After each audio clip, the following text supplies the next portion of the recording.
ఆ టికెట్లు అడిగే మాత్రం కేటీఆర్ గారి దగ్గరికి వెళ్ళినప్పుడు దండం పెట్టి సార్ నేను పోటీ చేస్తాను సార్, నేను ప్రజలలో ఉంటా సార్ అని చెప్తుండ్రు. కానీ గెలిచిన తర్వాత ఒక కార్యక్రమాలు మన ప్రభుత్వం మన పార్టీ తీసుకుంటే దురదృష్టమో అదృష్టమో మన అధికారం పోయింది. కార్యక్రమాలు చేయమంటే మిమ్మల్ని బతిలాడుకునే పరిస్థితి రావాలనా? దేనికోసం? పార్టీ ఉంటేనే కదా నీ గుర్తింపు. పార్టీ లేకపోతే నిన్నెవడు చూస్తాడు? ఈరోజు పార్టీ తల్లి లాంటిది.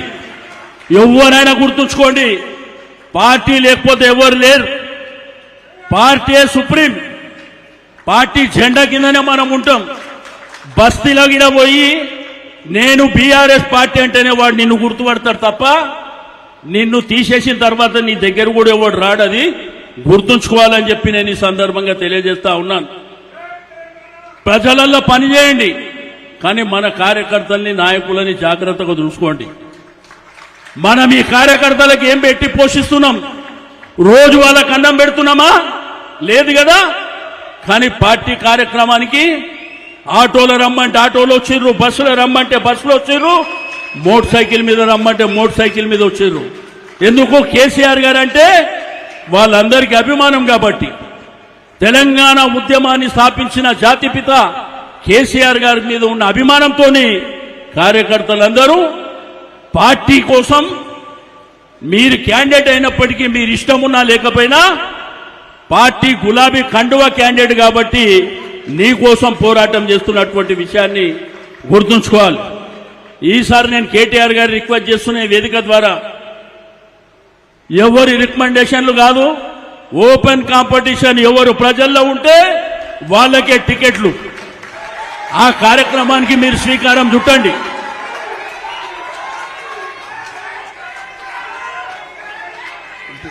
ఎందుకంటే బయటే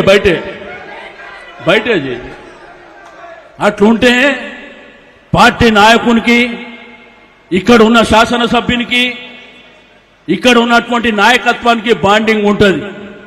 ఇది నా పార్టీ, నా జెండా, నా నాయకుడు నాకు టికెట్ ఇచ్చి గెలిపించింది అనేటువంటిది ఆ కమిట్మెంట్తో పనిచేసేటువంటి అవకాశం ఉంటుంది.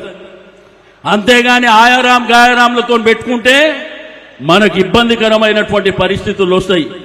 ఒకప్పుడు అంబర్పేట నియోజకవర్గం అనేది బీజేపీ వాళ్ళ మా అడ్డా అంటుండే, కానీ ఈరోజు అంబర్పేట్ టీఆర్ఎస్ అడ్డా, కాలేరు వెంకటేష్ అడ్డా ఇది. కాబట్టి దీన్ని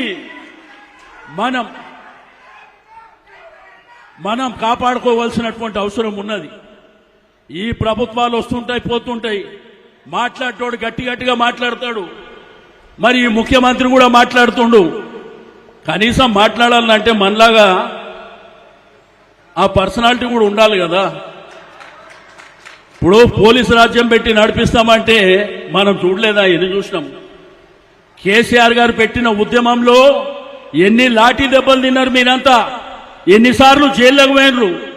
వీళ్ళు చేసేటువంటి ధమ్కీలు మనకు ఒక్క లెక్క కూడా కాదని చెప్పి నేను ఈ సందర్భంగా తెలియజేస్తా ఉన్నాను. మీరు ధైర్యంగా ఉండండి, మీ వెనుక మేమున్నాం.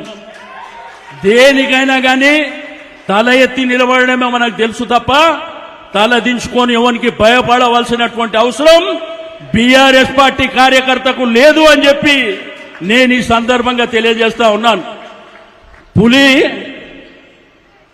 పులి వ్యవసాయ క్షేత్రంలో పండుకొని ఉంది.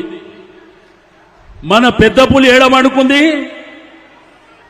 ఒక్కసారి లేచిందనుకో, చూసిరు కదా మాలి మధ్యలో అట్లా వచ్చి కనిపించిపోతేనే భయం.